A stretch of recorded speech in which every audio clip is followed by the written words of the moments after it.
interrupt ng kampanya ang mga services na ino-offer po ng ating city. Good morning to all of you and welcome sa ating Love Caravan. Ito po ay paraan ng pamahalaang lungsod ng Taguig upang maging mas abot kamay po ninyo ang mga serbisyong medikal na ino-offer po ng ating city.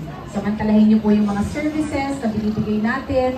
Malaking tulong po lalo sa panahon ngayon na palaging tight ang budget ng pamilyang Pilipino.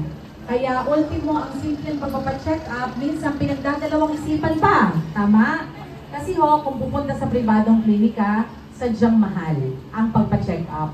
Wala pa doon ang laboratorio kung kakailanganin at i-advise ng doktor, mga gamot, o kaya mga hospital referrals.